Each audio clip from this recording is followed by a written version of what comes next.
जब लग गुरु मिले न साचा, तब लग गुरु करो 10 पांचा। क्या गुरु बदल सकते हैं? क्या गुरु बदलने से पाप लगता है?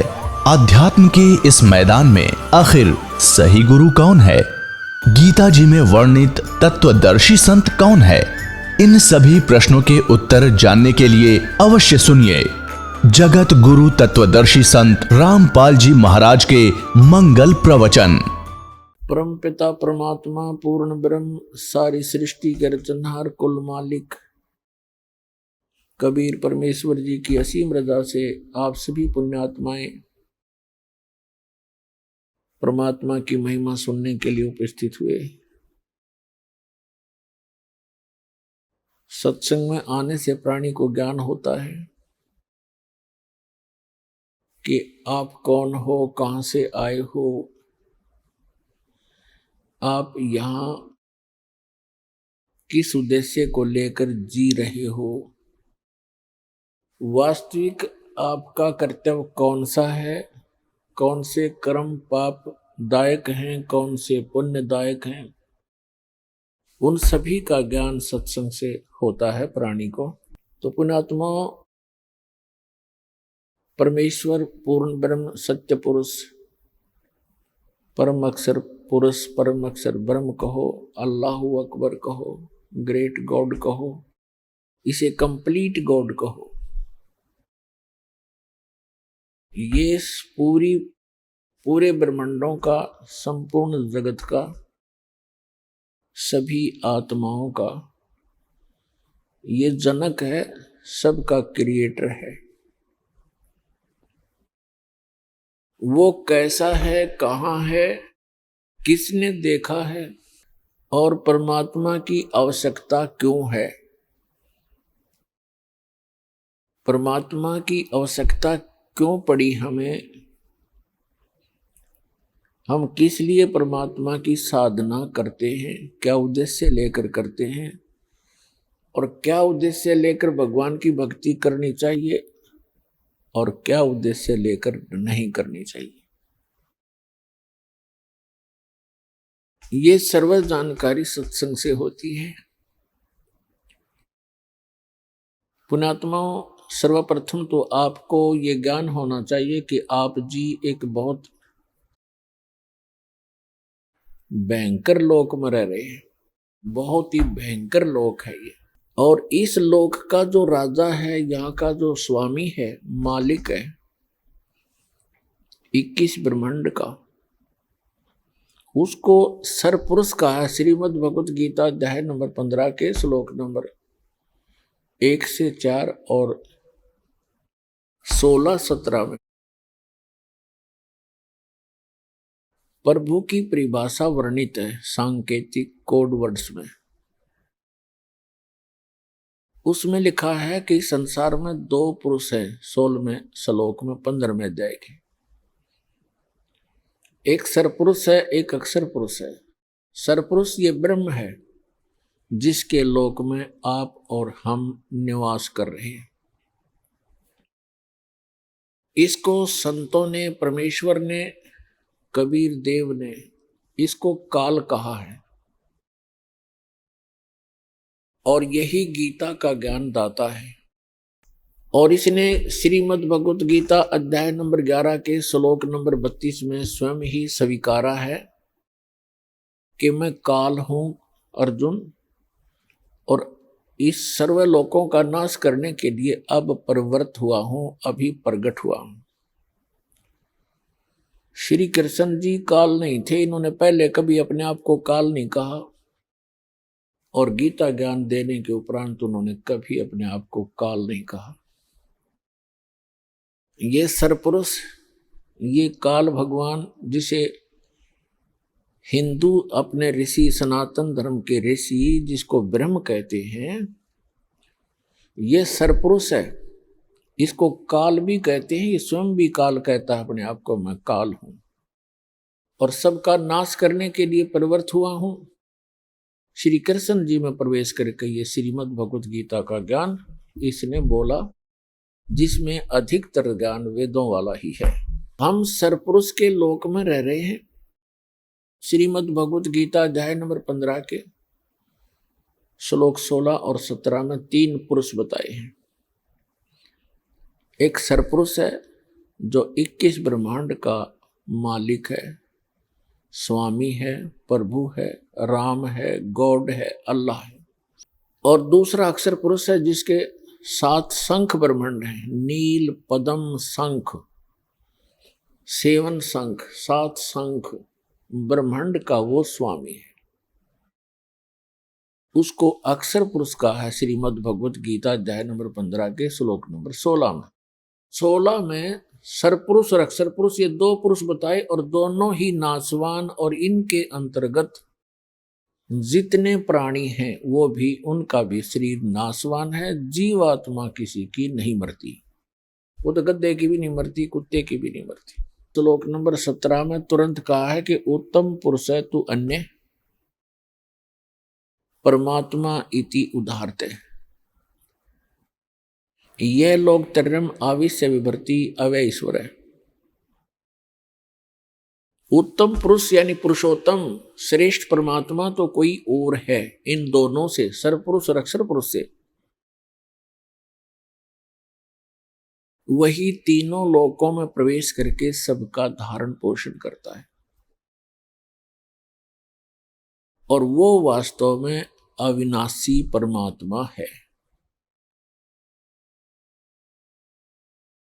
अपने आत्माओं श्रीमद् भगवत गीता अध्याय नंबर 15 के श्लोक नंबर 1 से 4 में स्पष्ट किया है। एक मंत्र में कहा है कि ऊपर को जड़ और नीचे को तीनों गुण रूपी शाखा वाला। गीता अध्याय नंबर 15 के श्लोक मंत्र 1 और 2 का निष्कर्ष है कि ऊपर को जड़ वो तो मूल मालिक है, कुल मालिक है, पूर्ण परमात्मा है, और नीचे को तीनों गुण रूपी शाखा, रजगुण ब्रह्मा, सतगुण विष्णु, तमगुण शिव जी रूपी शाखा वाला ये उल्टा लटका हुआ संसार रूपी वृक्ष है। और जो संत इसके सभी विभाग बतावे वह तत्वदर्शी संत है। ऊपर को जड़ तो पूर्ण परमात्मा है, सत्य पुरुष है, अविनाशी परमेश्वर है, परम अक्षर ब्रह्म है। और संसार रूपी वृक्ष को अर्थात किसी भी पेड़ को मूल से ही सर्व कुछ प्राप्त होता है, मूल से जड़ से ही उसका पोषण होता है। इसलिए हमारा सबका जो मूल मालिक है, कुल मालिक है,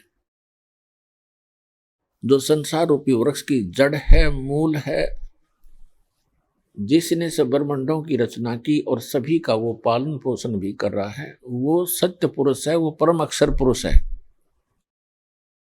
वही पूजा के योग्य है, वही पाप नाशक है, वही मोक्षदायक है, वही सबका जनक है, सर्व उत्पादक है। तो श्रीमद् भगवत गीता अध्याय नंबर 15 के श्लोक नंबर 1 में कहा है कि जो इन सभी विभागों को, इसके विभाग बता देगा, भिन्न भिन्न इन भगवानों की सतिथि बता देगा, वो तत्वदर्शी संत है। तो परमेश्वर स्वयं आते हैं वो तत्व ज्ञान बताने के लिए। अब वो परमेश्वर 600 वर्ष पहले आए थे बनारस के अंदर, भारतवर्ष की काशी नगर में, और वहां पर 120 वर्ष रहे थे, सहशरीर आए थे, सहशरीर वो चले गए थे। 120 वर्ष एक जनसाधारण की लीला की उन्होंने, हमारे लिए एक निर्देश दिया, एक एग्जाम्पल कोड किया, उदाहरण पेश करके चले गए कि यदि आप जी ने मोक्ष प्राप्ति करनी है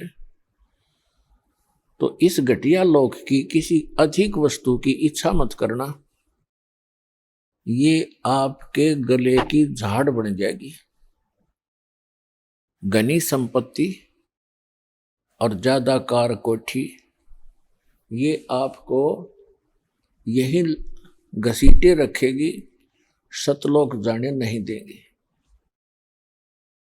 फिर भी परमात्मा ने कहा है कि जैसे आपकी किस्मत भाग्य में परमात्मा ने दिया है उसमें संतोष करना, चाहे वो कितना ही है, उसको अपना ना मानना, ये आपका नहीं है, ये भूल मत करना। परमेश्वर ने बताया है कि काया तेरी है नहीं, ये माया कहां से हो। शरण कमल में ध्यान रखो, इन दोनों को खो। ना तो ये संपत्ति तेरी है, ना ये काया तेरी है। जब काया ही नहीं तेरी तो संपत्ति को कैसे तू अपनी मान बैठा। बोली आत्मा, ये कोई नशा है तेरे अज्ञानता का। अब ये अज्ञानता का नशा हटाने के लिए एंटीबायोटिक की औषधि सत्संग रूपी तत्व ज्ञान आपको डोज पर डोज दी जा रही है। एक दिन आपकी ऐसी भूल मिटेगी,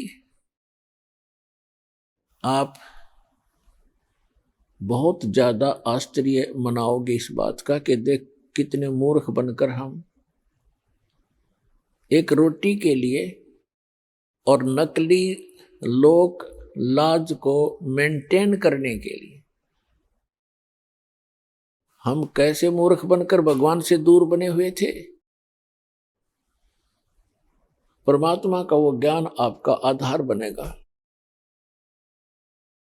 तो इस लोक में वो परमात्मा आते हैं, तत्व ज्ञान प्रचार करते हैं। और उन्होंने बताया है कि अक्षर पुरुष एक पेड़ है, निरंजन वाकी डार, सरपुरुष वाकी डार, और तीनों देवा शाखा है ये पात रूप संसार।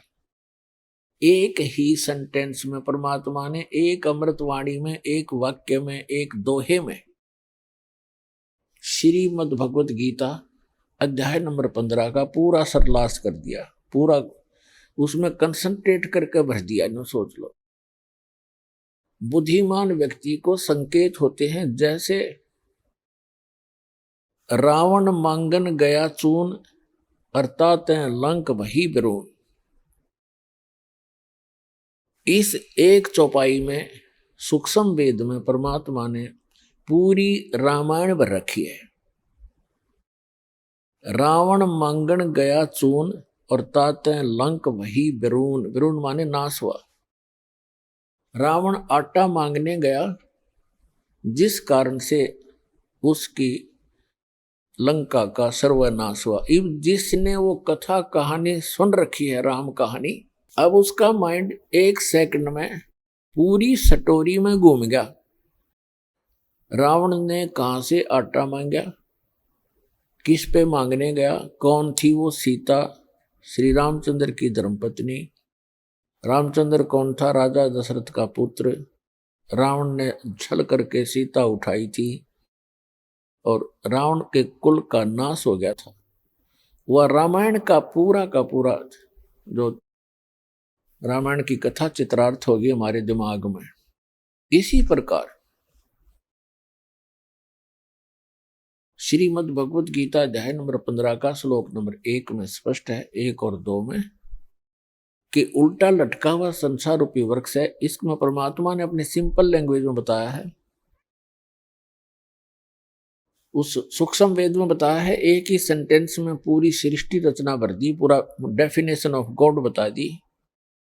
अक्षर पुरुष एक पेड़ है, ट्री, एक ट्री है, और सरपुरुष वाकी डार, तीनों देवा, रजगुण ब्रह्मा, सतगुण विष्णु, तमगुण शिव जी, ये तीनों देवा शाखा है और पात रूप संसार। वो परम अक्षर पुरुष कौन है, वो ये दास बताने के लिए भेजा है। वो वही है जिसने ये ज्ञान दिया अपने द्वारा रची हुई सृष्टि को।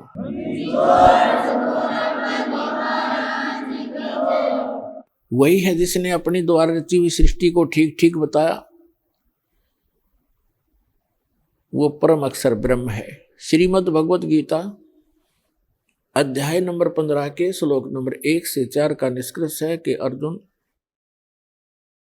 जब तत्वदर्शी संत तुझे मिल जाए, उसकी पहचान ये है कि वो इस संसार रूपी वृक्ष के सभी विभाग बताओगा। उसके पश्चात परमेश्वर के उस परम पद की खोज करनी चाहिए, जहां जाने के बाद साधक फिर लौटकर कभी जन्म मृत्यु में नहीं आते। और जिस परमेश्वर ने सारे ब्रह्मांडों की रचना की, उसी की भक्ति करनी चाहिए, और की नहीं।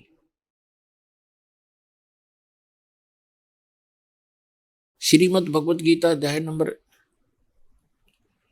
8 के श्लोक नंबर 1 में अर्जुन ने पूछा, आप जी ने गीता अध्याय नंबर 7 के श्लोक 29 में जिस तत्वब्रह्म की जानकारी दी है कि उस तत्वब्रह्म से परिचित, सारे अध्यात्म ज्ञान से परिचित और सभी कर्मों से परिचित प्राणी केवल जरा और मरण से छूटने का ही प्रयत्न करता है।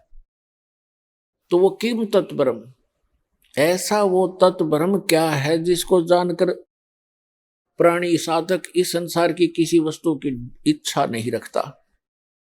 गीता ज्ञानदाता ने 8वें अध्याय के 3रे मंत्र में उसका उत्तर दिया है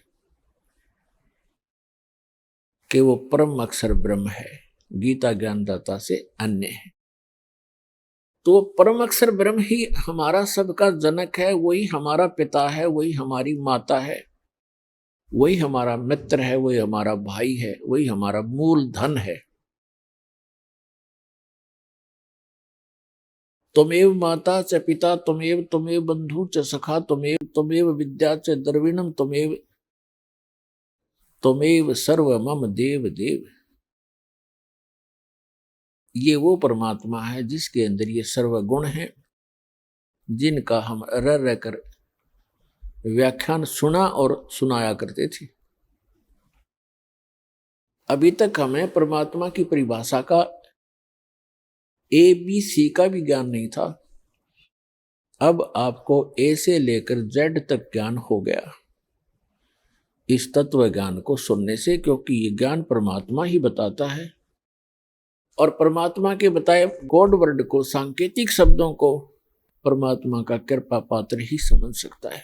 5500 वर्ष हो गए पवित्र श्रीमद् भगवत गीता, पवित्र चारों वेद, पवित्र पुराण आदि सदग्रंथों को रचे हुए श्री वेद व्यास जी द्वारा रचे गए थे। आज तक ना तो Ved Vyas writer of the सदग्रंथ वो समझ सका और ना ही आज तक के विश्व का कोई धर्मगुरु इन पवित्र सदग्रंथों के कोड सांकेतिक शब्दों को ना समझ सका। इस दास पर रजा करी परमेश्वर कबीर जी ने आप अपनी पुण्य आत्माओं के लिए ऐसे समय में, जिस समय आप शिक्षित हो, सदग्रंथ हमारे जीवित हैं, अन्यथा ये 50-100 वर्ष के बाद ये सदग्रंथ आपके हाथों से निकल जाते। फिर हमारे पास क्या आ जाते? हनुमान चालीसा, गणेश जी की आरती, भगवान शिव की आरती है, जय गणेश देवा माता थारी पार्वती, हम इसमें लगे रहते। तो पुण्यात्माओं, आज का जो सत्संग है, जो समागम है, वैसे तो सत्संग कोई भी किसी दिन का भी हो अमृत होता है, आत्मा के लिए एक विशेष आहार होता है और असंख्य जन्मों के पुण्यकर्मी प्राणी हो आप, जो आप जी को ऐसे समय में मानव शरीर प्राप्त है, स्त्री या पुरुष का, जिनको सतलोक आश्रम बरवाला जिला हिसार हरियाणा के अंदर आने का और उपदेश प्राप्त करने का सौभाग्य प्राप्त हुआ। लख बर सूरा जूझ ही लख बर सावत दे, लख बर यति जहान में तब सतगुरु शरणा ले। आप कितने पुण्यात्मा हैं युगों युगों के। लाल की कीमत को जौहरी बता सकता है, लाल को अपनी कीमत का ज्ञान नहीं होता। परमात्मा कहते हैं गोता मारूं स्वर्ग में जा बैठूं पाताल, और गरीब दास जी बता रहे हैं भगवान कबीर साहिब की महिमा। जैसे तुलसीदास जी ने रामायण का चित्रण किया था, ऐसे गरीबदास जी ने उस परम अक्षर ब्रह्म की महिमा का गुणगान किया हुआ है, इसलिए गरीबदास जी का नाम इसमें साथ आता है। कबीर साहब कहते थे कि गोता मारूं स्वर्ग में जा बैठूं पाताल, गरीबदास ढूंढता फिरूं अपने हीरे मोती लाल। परमात्मा कहते हैं कि मैं अपने हीरे मोती लाल इन पुण्यात्माओं को, जो पिछले जन्म के संस्कारी हैं, वो कहीं भी जन्मे हैं, कोई भी कारण बनाऊं, उनको मैं खोजता फिर रहा हूं, ढूंढता फिर रहा हूं। तो आप उन हीरे मोती लालों में से हो, आपको परमात्मा युगों से खोज रहा है, अब जाकर फंसे हो तुम परमात्मा के।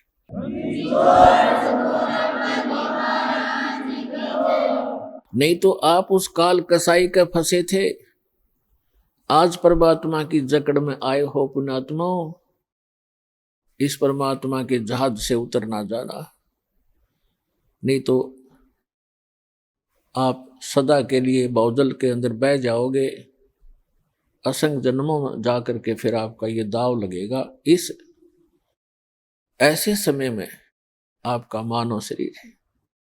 वैसे तो इस ज्ञान से बुद्धिमान मानव है, आज कोई अनजान नहीं है, बहुत बुद्धिमान मानव है। इस ज्ञान से शीघ्र ही आपको समझ में आ जाएगा ये क्या राज है, क्यों जन्मते हैं, क्यों मरते हैं। आज हम सब कुछ मान रहे हैं, पुत्र पुत्री है, संपत्ति संतान है। एक सेकंड में या तो संतान की मृत्यु हो जाती है या स्वयं ही संसार छोड़कर चला जाता है। What is this? ये क्या है? तो ये समझ में आओगा थोड़े दिन में आपको ये इतना गंदा लोग दिखाई देगा, आपको अंदर से हेट हो जाएगी इसकी। जब तक यहाँ के अंदर से हेट नहीं होगी, अंदर से हेट का मतलब ये नहीं कि किसी से नफरत बनेगी, लेकिन इस जन्म मरण के जो कोल्लू में आप पड़े हुए हो, गिरे हुए हो रहट के अंदर, इससे नफरत हो जाएगी। ये क्या जीवन है? आज हम सारा लग रहे हैं ये जोड़ दूं, कोठी बना लूं, झूठ बोली, चोरी करी, रिश्वत खोरी करी, मिलावट किया, सारा दिन कर्म बिगाड़े, एक कोठी बना ली, एक कार ले ली, कल मृत्यु होगी और फिर गधा बना फिर वहां करोड़ियों पे। क्या है ये? परमात्मा कहते हैं कोट जन्म तन भर मत होगे, कुछ नहीं हाथ लगा रे, और कुकर सुकर खरबा बोरे, कौआ हंस बुगारे। कोटि जन्म तू राजा की, न मिटी न मन की आशा, और भिक्षुकों का दर दर घूमिया, मिला ना निर्गुण रासा। तो कहने का भाव ये है कि आप जी को इस लोक का पता लग जाएगा कुछ दिनों में, और फिर आपकी स्थिति ऐसी हो जाएगी कि बंदी छोड़ दयाल जी तुम तक हमारी दौड़, और जैसे काग जहाज का अब सूजत और न ठोर। जैसे समुद्री जहाज के अंदर कौवे बैठकर चले जाते थे, क्योंकि रास्ते में यात्री आहार करते, खाना खाते हैं, पुण्यकर्मी प्राणी होते हैं, पशु पक्षियों को अवश्य कुछ अंश अपने भोजन का डालते हैं। तो कौवे चले जाते हैं जहाज पर बैठकर। रात्रि के समय काफी समय बीत जाता है, काफी दूर निकल जाता है जहाज, सूर्य उदय पर। पुराने समय की बातें हैं। उस समय दिशा सूचक यंत्र जो होते थे इतने एफिशिएंट नहीं होते थे, और वो कई बार इस चुंबकीय चट्टानों से डिस्टर्ब हो जाते थे। समुद्र के अंदर चुंबकीय चट्टान होती है, उनसे डिस्टर्ब हो जाते थे, और जो जहाज के चालक होते थे वो अपनी दिशा और दिशा सूचक को चेक करने के लिए, उसकी जांच करने के लिए जहाज पर बैठे हुए कौवे को पत्थर मार मार कर उड़ने को विवश कर देते थे।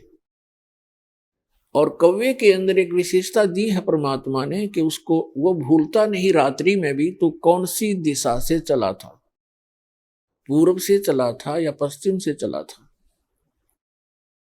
या दक्षिण से चला था या उत्तर से चला था।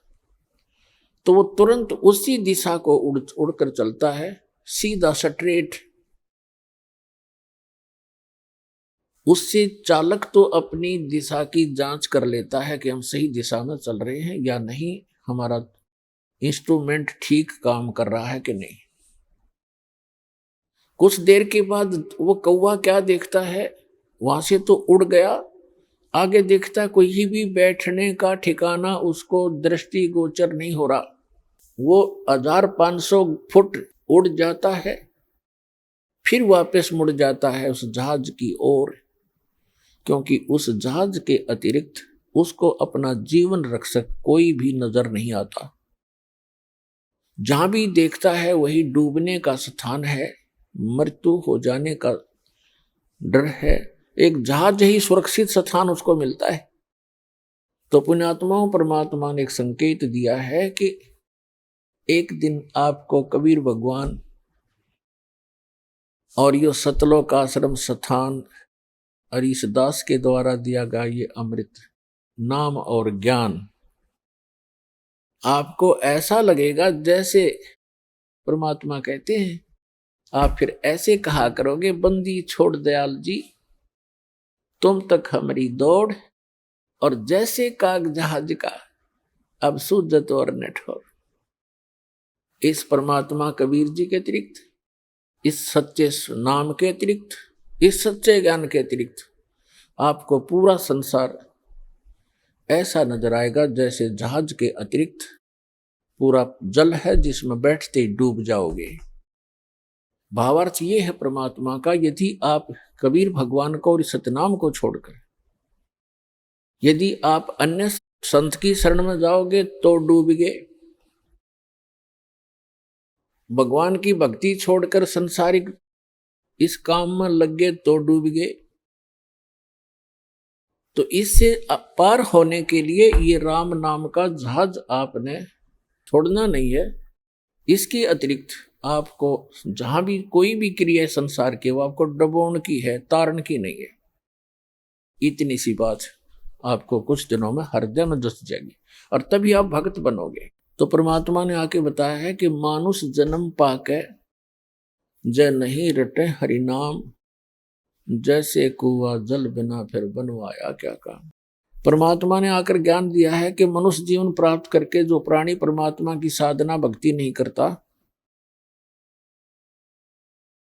उसका मानव शरीर ऐसा है जैसे वाटरलेस वेल होता है, वेल विदाउट वाटर, यानी कूप जल रहित। कितना सुंदर कुआं हो, कूप हो, और कितनी उसके ऊपर चित्रकारी कर रखी हो, उसमें जल नहीं है तो वो नाम भले कुआं है पर गुण कुएं के नहीं है। ठीक इसी प्रकार जो साधना भक्ति नहीं करते प्राणी मनुष्य जीवन पा करके, उनका नाम मनुष्य अवश्य है पर गुण मनुष्य के नहीं हो सकते। फिर दूसरी बात यह है कि जो साधना करते हैं एक पूर्ण परमात्मा की भक्ति इष्ट रूप में ना करके किसी अन्य देव को इष्ट बनाकर आन उपासना करते हैं, वो साधना करते करते भी फेल हैं, उनकी साधना भी व्यर्थ है।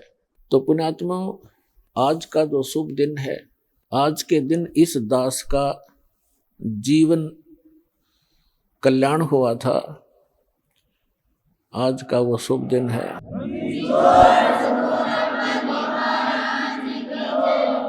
आज का वो शुभ दिन है, इस दास के जीव का उद्धार हुआ था और इस दास को उपदेश प्राप्त हुआ था। और उपदेश भी वो जिसको हम खोजते खोजते असंख्य युग हो गए थे, वो उपदेश सहज में प्राप्त हुआ था।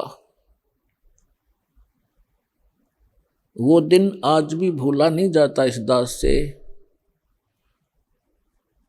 यदि हम अंग्रेजी महीनों में गिने तो 17 फरवरी सन 1988 का वो शुभ दिन, और वैसे फाल्गुन अमावस्या थी जो आज फाल्गुन अमावस्या है, ये शुभ दिन। और इस समागम के अंदर एक दो विशेषताएं हैं। एक तो दास का आध्यात्मिक जन्म हुआ। परमात्मा की वाणी में लिखा है कि जिस दिन सतगुरु भेंटिया सो दिन लेखे जान, बाकी जन्म गंवा दिया व्यर्थ गया बिना गुरु के नाम। जब तक आपको उपदेश नहीं मिलता मनुष्य शरीरधारी प्राणी को, तब तक आपका जीवन मनुष्य का नहीं है। अन्य पशु पक्षियों जैसी ही हम क्रियाएं कर रहे होते हैं, वो मनुष्य जीवन नहीं है। जिस दिन से आपको गुरु प्राप्त होता है, सच्चा गुरु, सतगुरु और सत साधना, उस दिन आपकी आत्मा का जन्म समझ लो, पुनर्जन्म, आपका मानव का जन्म स्टार्ट होता है। जिस दिन सतगुरु भेंटिया सो दिन लेखे जान, और बाकी समय व्यर्थ गया, गंवा दिया बिना गुरु के ज्ञान। तो दास को ये उपदेश प्राप्त हुआ, ये वो शुभ दिन है। और दूसरा इस समागम का महत्व है कि अमावस्या के तुरंत बाद जो एकम आती है, प्रथमा, उस दिन सन 1997 में इस दास को परम अक्षर ब्रह्म पूर्ण परमात्मा सत्य पुरुष कबीर देव जी ने दर्शन दिए और इस समय को जो कि उन्होंने निर्धारित किया हुआ था उसको बताया कि सार्थक समय है, अब इस सार नाम का दान करना प्रारंभ कर दे। तो पुण्यात्माओं, इस समागम के अंदर ये दो महत्वपूर्ण घटनाएं दास के जीवन में घटी हैं।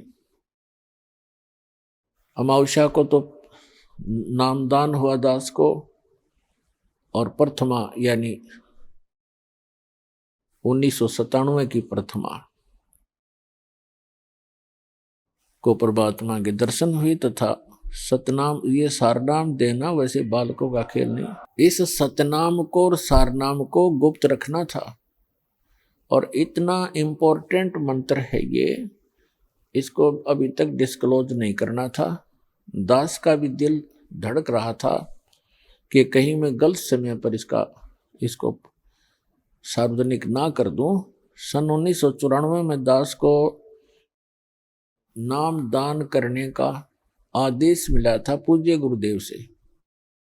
तो 1997 तक दास ने एकाध ही को, कुछ एक को ये सार नाम दिया था, नहीं तो नहीं दिया था। मुझे हिचका हुआ देखकर परमात्मा को आना पड़ा, क्योंकि वो आपके लिए भटक रहे हैं। हम तो जीव हैं, जीव तो जीव जितनी सोच ही रखता है। तो पुण्यात्माओं, आज तक परमात्मा ने सतनाम और सारनाम की कितने छींट भी नहीं लगने दी किसी व्यक्ति को, इसकी भाप भी नहीं आने दी किसी तक। आदरणीय नानक साहिब जी को सतनाम प्राप्त हुआ था, लेकिन उनको सख्त हिदायत दे दी थी कि अभी डिस्क्लोज मत करना, नहीं तो मेरा सारा मिशन खराब हो जाएगा, परमात्मा कबीर जी ने कहा था। ऐसे आदरणीय धर्मदास साहिब जी को परमात्मा मिले थे, सचखंड सतलोक लेकर गए थे, फिर उनको सतनाम और सारनाम प्रदान कर दिया था, प्रथम मंत्र भी दिया था। उनसे भी प्रतिज्ञा करा ली थी कि धर्मदास मेरी लाख दुहाई, ये मूल ज्ञान की तबार ना जाए। फिर कहा कि धर्मदास मेरी लाख दुहाई, ये सार शब्द कहीं बाहर ना जाए। ये मूल ज्ञान और सार शब्द बार जो पढ़ी, ये बिचली पीढ़ी हंस नहीं तरही। आप उस बिचली पीढ़ी में जन्मे हो जिसके लिए परमात्मा इस भक्ति को संभाल के रखे हुए था, और आपके लिए पिटारा खोल दिया, खजाना खोल दिया परमात्मा ने। तो आदरणीय गरीबदास साहिब जी को परमात्मा मिले, उनको कंप्लीट स्पिरिचुअल नॉलेज उनके अंतःकरण में फीड कर दिया, उन्होंने फिर वो लिखवा दिया। लेकिन गरीबदास साहिब जी ने किसी को भी ये मंत्र नहीं दिए, सतनाम और सारनाम। केवल एक संत को दिए थे, उसको ऐसी प्रतिज्ञा कराते रहे कि आगे किसी को बताना नहीं, आप जाप करो। केवल एक भक्त को एक संत को बताना है, उत्तराधिकारी आपका। तो वो परंपरा चलती चलती मेरे पूज्य गुरुदेव जी के पास आई, उनसे आगे इस दास को प्राप्त हुई, जो आज परमात्मा ने इस बीज को बखेर दिया और पूरे विश्व को ये नाम अब देने का आदेश है।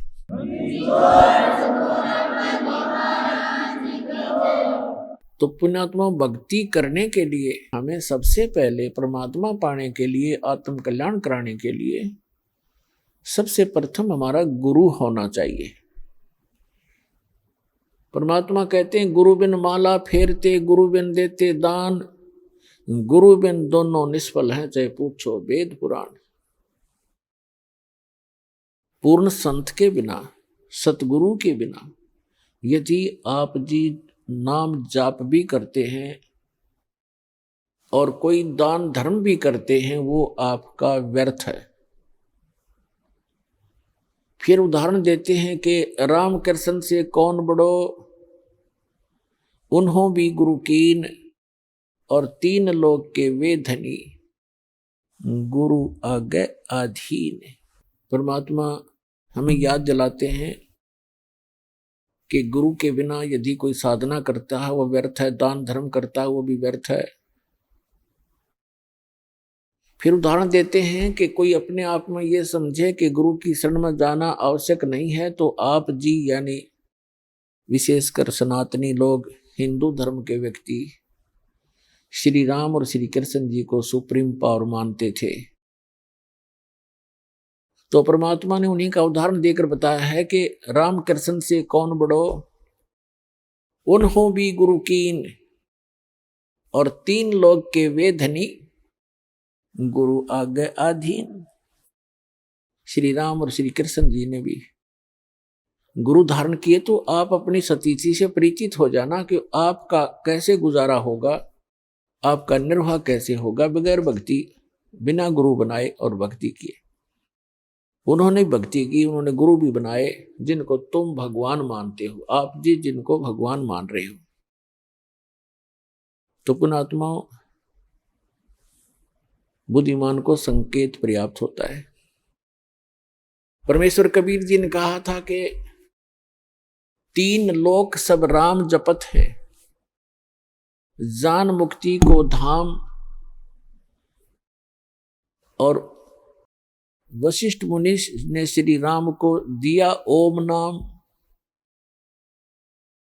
क्या बताते हैं कि आप जी तो श्री रामचंद्र जी पुत्र दशरथ जी को एक भगवान मानकर उसकी पूजा करते हो, और कहते हैं तीन लोक सब राम जपत हैं, रामचंद्र श्री राम सीताराम, और जान मुक्ति को धाम। श्री राम वशिष्ठ गुरु कियो, और उनको भी दीनो ओम नाम। रामचंद्र जी तो ओम नाम जप, पर तुम राम राम जपो, देख दोगली बात तुम्हारी। कबीर साहब कहते हैं देखो देखो भाई अकल का टोटा, ये अकल का टोटा न्यों बताया, बगैर ज्ञान के इंसान ऐसे भ्रमित है।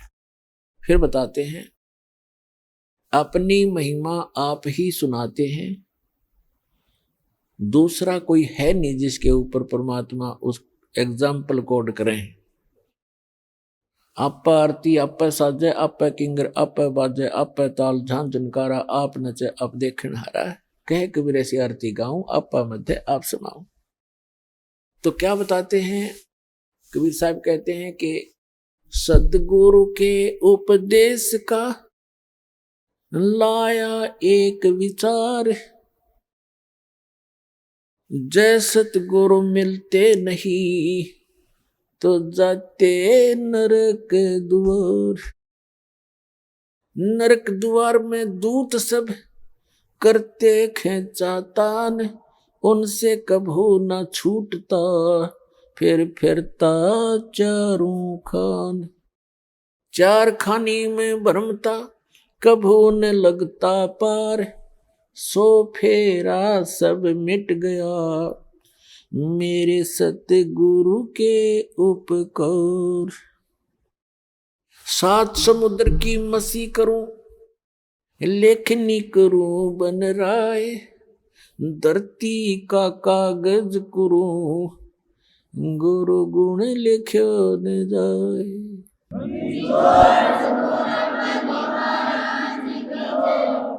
पुण्यात्माओं, आप बालक हो, बच्चे हो, बिल्कुल नादान बालक, जो ये भी नहीं जानता कि मैं जिस गड्ढे में गिरने जा रहा हूं ये मेरी मृत्यु का कारण बन सकता है। आप ये भी नहीं जानते कि जिस सर्प को मैं पकड़ने जा रहा हूं ये आपको डस लेगा और आपकी जान का घातक, जीवन का घातक बन जाएगा। आप इतने अबोध हैं, आप ये नहीं जानते हो कि जो बिजली का तार नीचे टूट कर गिरा हुआ है, स्पार्किंग कर रहा है, लूज हो रहा है, उसको आतिशबाजी जानकर वो बालक नादान पकड़ने की चेष्टा करता है और मृत्यु को प्राप्त हो जाता है। तो पुण्यात्मा, आप जी को जब इस गंदे लोक का ज्ञान होगा, आप जहां रह रहे हो, आप जिस माया रूपी सर्प को पकड़ने के लिए सारा जीवन बर्बाद कर देते हो, ये माया रूपी सर्प आपको खा जाएगा। लेकिन परमात्मा की शरण में आने के बाद आपको ये सर्प मिलेगा, लेकिन इसके दांत निकाल दिए जाएंगे। ये परमात्मा आपको 1 नंबर से धन देगा, क्योंकि फिर ये आपको डसेगा नहीं। 2 नंबर से कमाया हुआ धन आपके लिए सर्प बन जाता है, और 1 नंबर से कमाया हुआ और दान धर्म के द्वारा प्रतिफल से प्राप्त किया हुआ धन, उस माया के फिर दांत निकाल दिए जाते हैं, वो डसती नहीं। तो आपको ऐसे तरीके से धनी बनाया जाएगा, फिर इस माया से परिचित कराया जाएगा कि सर्व सोने की लंका थी वह रावण से रणधीरम, एक पलक में राज बिराजी जम के पड़े जंजीरम। इस माया ने के चाटांगे जोड़ जोड़ के दर भी दी, यहाँ पर हम चले गए, पाछे में हमारी सी निकम्मी संतान पैदा हो जा, वो पाप कर्म तो हमारे पल्ले लिखे गए, और फूकेंगे वो बाद वाले। बच्चे की किस्मत वो साथ लिखा कर लाता है, उसको उतना ही मिलेगा। यदि इस परमात्मा की शरण में उसको जोड़ दिया तो वो जो उसको आवश्यक होगा वो सारा मिलेगा। हमने इस उद्देश्य से अपने कर्म नहीं बिगाड़ने चाहिए कि अपने बेटे बेटियों को धनी बनाऊं, मैं चाहे नरक में जाऊं। इसको कहते हैं आप स्पार्किंग वाले तार को पकड़ने जा रहे होते हो, पकड़ रहे होते हो। अब क्या बताया है कि आप इतने बालक हो, परमात्मा ने इन 3-4 अमृतवाणी में क्या बताया है कि जिस परमात्मा स्वरूप संत, परमात्मा के कृपा पात्र उस सतगुरु से जो उपदेश मिल जाता है, फिर आपको ये बातें याद आवेंगी कि हे परमात्मा, जब कितना कहर हमारे ऊपर टूट पड़ता यदि ये नाम ना मिलता। परमात्मा कहते हैं कि सतगुरु के उपदेश का लाया एक विचार, और जय सतगुरु मिलते नहीं जाते नरक द्वार। पुण्यात्माओं, हमारे को मिसगाइड कर रखा है यहाँ पर। भक्तिहीन तत्व ज्ञानहीन संतों ने, संत के रूप में इन अज्ञानियों ने, कोई तो कहता कहीं स्वर्ग नहीं कोई नरक नहीं, कोई कहता सतलोक में चेतन ही प्रकाश ही प्रकाश है, प्रकाश ही प्रकाश है, उसमें आत्मा से लीन हो जाती है जैसे बूंद समंदर में। इनको कहते हैं नीम हकीम खतराए जान, little knowledge is the dangerous thing. अब क्या बताया परमात्मा ने कि यहां सब जो बोले गए शब्द हैं, शब्द स्वर्ग भी है, शब्द नरक भी है, शब्द संसारिक दुख सुख अलग हैं। तो ये अज्ञानी लोग कहते हैं कि यही स्वर्ग है यही नरक है, जो यहाँ दुखी है वो नरक भोग रहा है, सुखी है वो स्वर्ग भोग रहा है। नहीं, ये तो बालकों के मन गढ़ंत चुटकले होते हैं, कहानियां होती हैं। सदग्रंथों को आधार मानकर हमने अब पुनः अपना भक्ति मार्ग को सेट करना है, अपने भक्ति साधना को प्रफुल्लित करना है। तो क्या बताते हैं कि सतगुरु के उपदेश का लाया एक विचार, यदि सतगुरु मिलते नहीं जाते नरक द्वार। नरक द्वार में दूत सब करते खेचा ताण, उनसे कबू ना छूटता फिरता चारों खान। जैसे नरक में जब डाला जाता है इन प्राणियों को, उस समय उसके भयंकर दुख को देखकर, उसकी षड्हांत को देखकर वो वापस भागते हैं, क्योंकि लाखों की संख्या में ठोके जाते हैं उसमें, और वो वापस भागते हैं। पीछे यम के दूत बड़े बड़े भाले, छुर्रे, तलवार, मुगदर, ये गदा लिए खड़े होते हैं। जो वापस भागता उसके सिर में मारते। सूक्ष्म शरीर में प्राणी मरता नहीं, पर दर्द दूना होता है।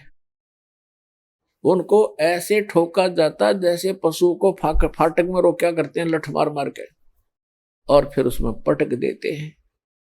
तो वहां परमात्मा बताते हैं कि नरक द्वार में दूत सब वहां करते खेचा ताण, उनसे कदे नहीं छूटता, और फिर फिरता चारों खान।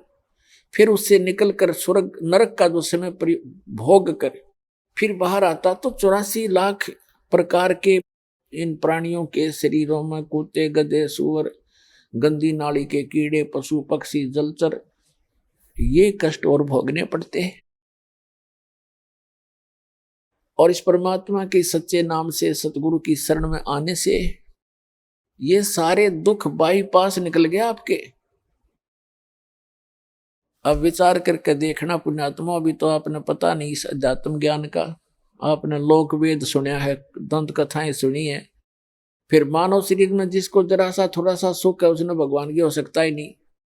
और जब कैर टूट जाते हैं फिर भगवान की खोज शुरू होती है, तो ये नकली संतान की कमी नहीं, इनको ब्रान माटी कर देता है, करवा देता है ये काल। लुटपेट कर आखिर में ये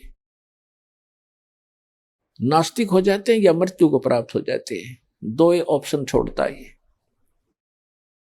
अब आपको परमात्मा मिले हैं, आपके अपने पिता मिले हैं। माता पिता कभी अपने बच्चे को दुख नहीं देगा, चाहे आप कितना दुखी हो ले। तो आपको वो परमात्मा अब मिले हैं, वो पिता मिले हैं आपके। आप इसकी मर्यादा में रहना और इस जहाज से उतर मत जाना, फिर आप देखना आपको कैसे सुख देगा। क्या बताते हैं कि मानत नामन मोरा साधो, मानत नामन मोरा रे, बार बार मैं ये समझाऊं जग में जीवन थोड़ा रे। फिर क्या बताते हैं, कहते हैं शरण पड़े को गुरु संभाले, शरण पड़े को गुरु संभाले, जान का बालक भोला रे। कह कबीर तुम चरण चित राखो, जो सुई में डोरा रे। अब देखो परमात्मा कहते हैं कि आपको भगवान यानी इस दास का तो एक दास को तो निमित्त बना रखा है, सारा का सारा कार्य वो कबीर भगवान कर रहे हैं, आपका पिताजी। उसको कैसा करेगा, उसके लिए उन्होंने बताया है कि जैसे ये दास एक उस परमात्मा का चलता फिरता एक पावर हाउस है, लेकिन मेन पावर हाउस तो वो खुद है मालिक। वो थर्मल प्लांट है जहां से बिजली बनती भी है और आपको हमें प्राप्त भी हो रही है। इससे आपको आगे कनेक्शन मिल गए। जैसे आप कोई मोबाइल कनेक्शन ले लेते हो, कोई तार नहीं, कोई कनेक्शन जोड़ा दिखता नहीं और सारा काम कर रहा है, और जिस दिन आप उसका बिल नहीं भरोगे तो कनेक्शन ऑटोमेटिक वहीं से कट जाएगा, आपको बताने की जरूरत नहीं पड़ेगी। तो इस प्रकार ये दास एक चलता फिरता परमात्मा की पावर का एक छोटा वो समझ लो पावर हाउस, और इससे जिसको कनेक्शन मिलेगा उसके घर में वो पावर आएगी, उस परम पिता की 3 फेस की। और इसकी जो मर्यादा में रहना और इसका टैक्स आप भरते रहना, यानी आपकी मजदूरी करते रहना, दान धर्म करते रहना, या नाम की मजदूरी, नाम की कमाई करते रहना, तो आपका कनेक्शन ठीक रहेगा, तो पावर आपके घर पे आपका काम करती रहेगी। और जो पावर से काम होता है वो मैनुअली नहीं हो सकता। जैसे पशुओं का चारा काटा करते हाथ से, ऐसे मशीन थी, अब भी है गांव में गरीबों के पास, तो वो हाथ वाला काम तो मैनुअल जितना ही होता है। जब उसमें लगा दी मोटर और पावर का कनेक्शन मिल गया, कट कट कट कट 1 घंटे में ढेर लगा देती है। आटा पीसा करते हाथ से, वो मैनुअल 2 घंटा में जाकर 2 किलो पिसा करता। अरे 2 घंटा में ठोक दे, पीट दे 10 क्विंटल आटे को, और हाथ नहीं लगाना, कोई प्रयत्न नहीं, मेहनत नहीं। तो परमात्मा की पावर से जो आपके संसारी कार्य होंगे ऐसे अनोखे से होंगे। आपको अभी तक पावर का कनेक्शन नहीं मिला था, उन नकली पावर हाउसों से तुम कनेक्शन लिए बैठे थे, जो कीकर के लटका तार बांध रहे थे अपने, और कहे थे पावर हाउस जितने भी संत और महंत और ये आचार्य और शंकराचार्य। तो सौभाग्य आपका कि आपको उस पावर का कनेक्शन मिल गया। फिर इस पावर के काम देखियो आप, ठीक है, ये अदृश्य कार्य होते हैं।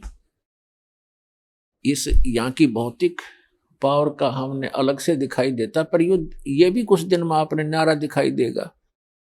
आप कल्पना भी नहीं कर सकोगे ऐसे सुख देगा आपको। और आप किसी को बताओगे, आपको शर्म आओगी कि गंदे नाटेगा और मन झूठा बनाओगा, एक झूठ बोल रहा है। और आपका कलेजा फटन हो रहा होगा, किसने बताऊं?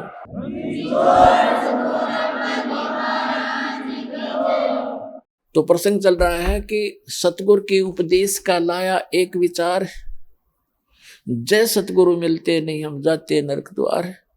नरक द्वार में दूत सब ये करते खेचा तान, उनसे कदे ना छूटता फिरता चारों खान। चार खानी में भरमता, 84 लाख योनियों में गधे कुत्ते सुअर की योनि भोगता, और कभू ना लगता पार, सो फेरा सब मिट गया मेरे सतगुरु के उपकार। ओए होए, यानी उस परमा गुरुदेव जी के उपकार से ये सारा मेरा झंझट समाप्त हो गया। पुणात्माओं देखो, उद्देश्य रखना अपने यहां से पीछा छुटवाने का। ऐसा ज्ञान बता दिया जाएगा, आपको आत्मा से ग्लानि हो जाएगी पुनर्जन्म की, और जब तक आत्मा में हेट नहीं होगी इस पुनर्जन्म की, तो आपका कभी ना कभी पैर फिसल जाएगा। ठीक है, यदि आप पार नहीं हुए तो आपके पास इतना भक्ति धन हो जाएगा कि आपका हजारों युगों तक तो ये काल आपके पंजे धरती पर नहीं टेकने देगा, और इस पृथ्वी पर बिना मोक्ष नहीं हो सकता। ऊपर तो इसका जबरदस्त भयंकर जाल है, वहां आपके पुण्यों का नाश करवाता है। वहां देवता बना के, इंद्र बना करके, वहां बड़े बड़े आपको होटल बना रखे, नाचना गाना सारा दिन, काम में कोई नहीं, अपनी पूंजी आपकी नाश होती है। वहां ऐसे ऐसे जुगाड़ जोड़ रखे, और आपके ही कमाई से अपना यू धंधा चला रहा है, यो 21 ब्रह्मांड चला रहा है। आपके पुण्यों का 10%, किसी रेस्टोरेंट में इसने 15%, और किसी में 25% की कटौती यानी कमीशन रखा है। उस कमीशन से ये काम चला रहा है। ये तो भिखारी है उस भगवान के आगे, जिसको तुम भगवान मानकर पूज रहे थे ब्रह्म तक।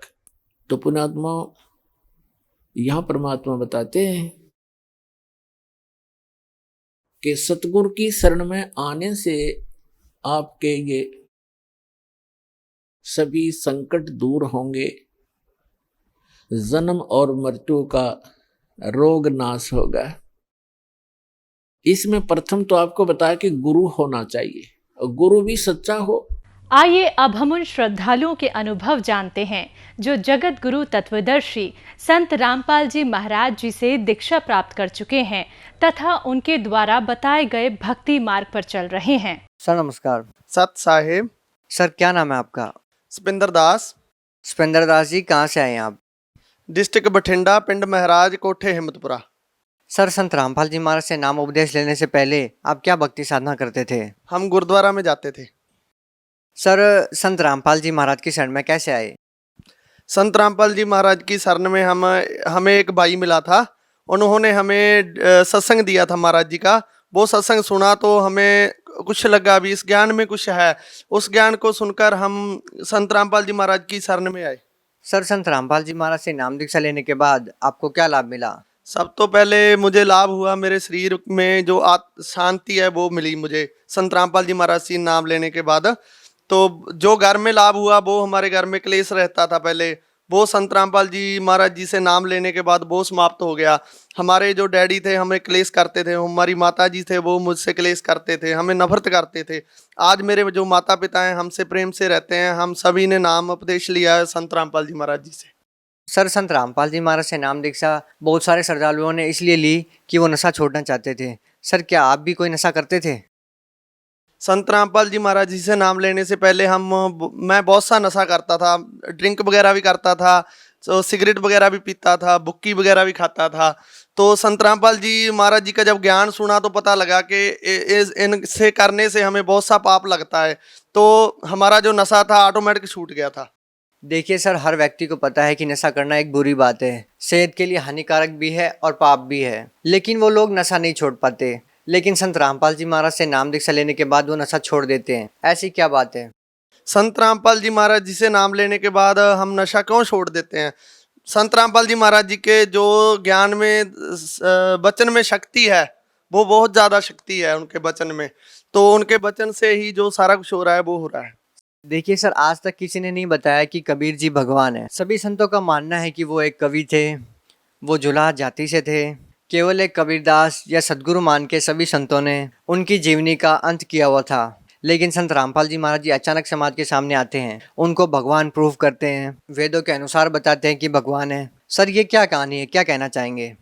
संत रामपाल जी महाराज जी ने जो ज्ञान दे के हमें बताया है कि कबीर ही भगवान है, तो नानक साहब ने भी यही कहा है कि वो कबीर ही भगवान है। जैसे गुरु ग्रंथ साहब में नानक साहब कहते हैं, हक्का कबीर करीम तू बे है परविदगार।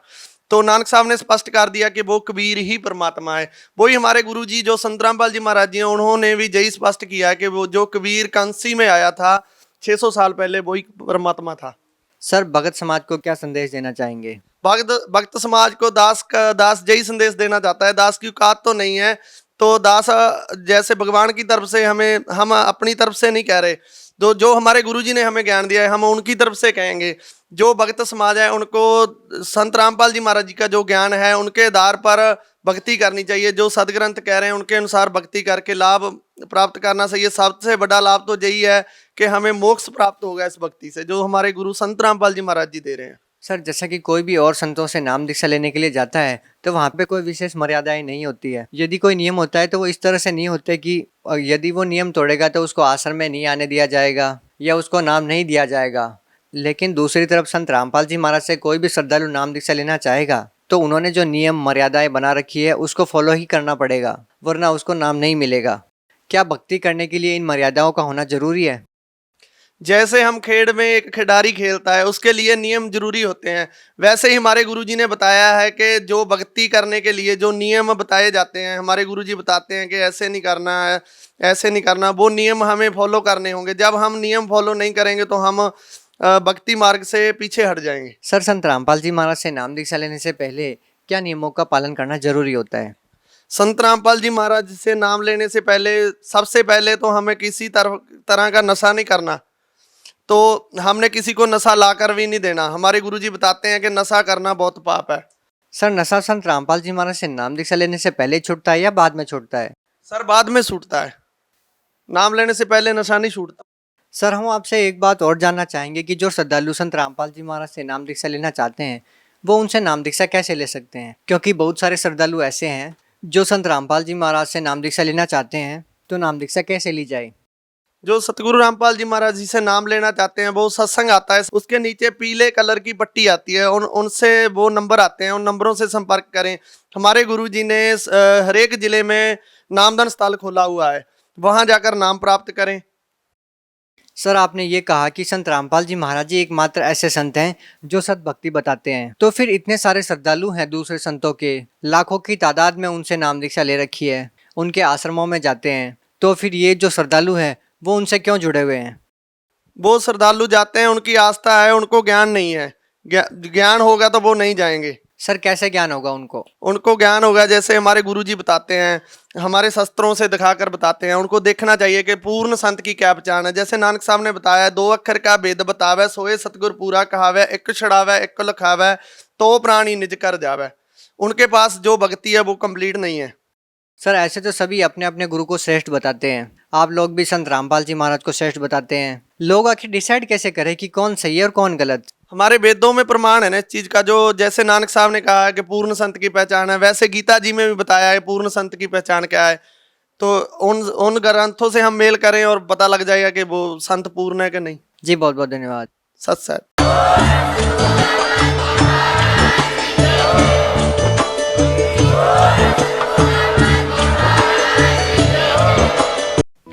आप सुन रहे थे जगत गुरु तत्वदर्शी संत रामपाल जी महाराज के मंगल प्रवचन। अधिक जानकारी के लिए संपर्क करें